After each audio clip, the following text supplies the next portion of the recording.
The first thing is just to understand the interface, because once we understand the interface and how things work, the rest is easy. The nodes, all the nodes which are in the Blender is not that difficult. You can even learn them by yourself. That is not the big thing. The main thing is just the interface and the process of doing things and some small tips and tricks. But first we are just going to look at the interface. So this is the shading tab which you can access from here, and this is the texture paint tab. We will discuss it in the later videos.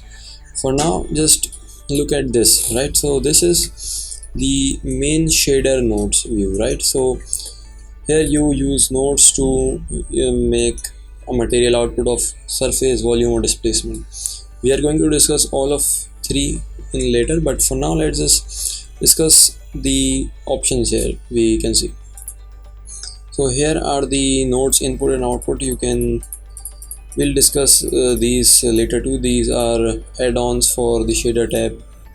Similarly, here these are the materials. Like if I create new materials and more materials, there will be more materials. And another thing which is really important is that you cannot delete these materials. What I mean is, let's suppose if I have this single material, I want to create another material. Let's suppose I copied this material and now I'll name it main. Now let's suppose I want to delete this one material, this simple material. I cannot just click this button, because if you tap this, you can still see there are two materials. So how to delete these materials? So let's suppose we need to delete these material. What you should do is go here. You need to be in the outliner to see all these layers, and you need to change the view layers to Blender file. And here you have the entire Blender file, and here in the material you can see there are three materials: main, material and dot stroke. This is for the printing, I guess, but we need to delete this material, so we can just select delete and just delete it. Now we only have a single material. So what are the other things? Here you can see there are object, world and line style. Let's discuss the world now. So world is our background. Now what can you do with this? Now here, this is another tab for the world, which is same, and this is for the object one. So this is for the object one and this is for the world one. Now the main things which I use in the world texturing tab is just click on this color and add an environment texture. This we'll discuss why I use this every single time.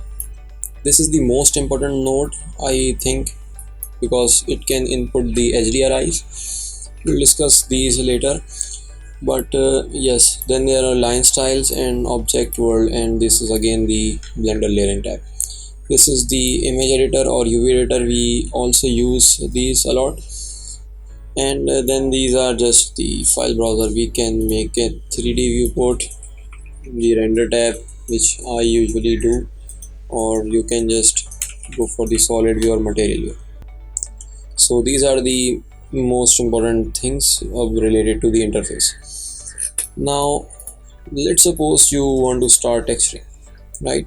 So how to start, what to do in this part of the course, I mean the video. So the first thing we need to do is go to the color, environment texture, open and choose an environment texture. You need to download them first, which are you can download from HDRI websites. There are several websites. I have downloaded this Small Studio. Now if you go to the render tab, you can see this Small Studio. Now why am I using this Small Studio workflow? I'm going to tell you. So let's suppose go to the world and delete this. So let's suppose that this is the render tab, right? I'm going to create few scenes. So here we have a light, right? And let's suppose we add another light, area light. Here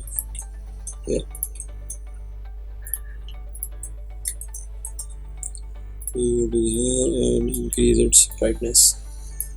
So now if I go to the object level, and in the subsurface I add some subsurface. Now what is subsurface? It is the absorption of light. You can see this is what our skin usually do. I have a blog related to this. I'll give the link for it in the description. Now if I create lightning like this, right, you can see how it is reacting with it. So now I have two Blender files. The first one is this. I'm going to copy the same subsurface to here. Now you can see both are cubes, both are having the same material, right? But because the lightning is different, they are behaving in a different manner. Like here, let's suppose I export the textures like this. My client reviews this and he imports this cube here. It will look like this. He'll be like, no, there are too much subsurface, I need to decrease it, right? And let's suppose if I export this texture and import it in this scene, he'll be like, no, there is too much subsurface or too much subsurface, or I need to add more subsurface, etc, etc.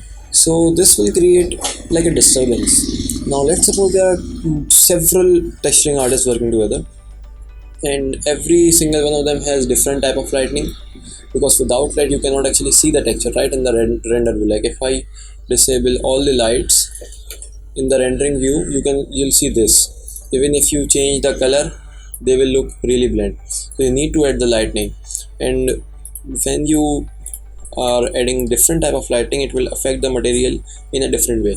That is why when working with texturing, you need to have a single source of lighting which is from HDRI, and every single artist working on a project must be using the same HDRI, so that when you import all the texture together to Unreal Engine 5 or any other game engine or any other software, all of them are same, all of the textures are same, they are not different. Every single one has the same quality of subsurface, so that if you decrease the lightning in the other engine, every thing affects the similar way, right? So that is why the first thing we are going to do is add a environment texture, and I'm going to use the small studio one which I usually do.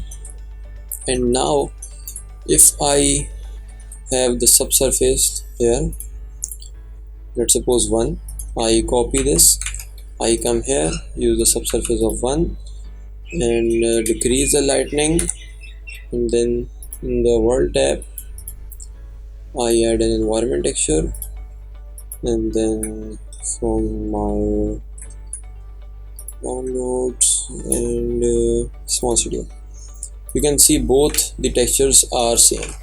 This is what I was talking about, that you need same texturing. Now here you can see some disturbance and noise, because it is not in the cycles in the GPU. Now you'll see they are exactly the same, right? This is what I was talking about. So make sure to download an HDRI and use it for the project. Okay.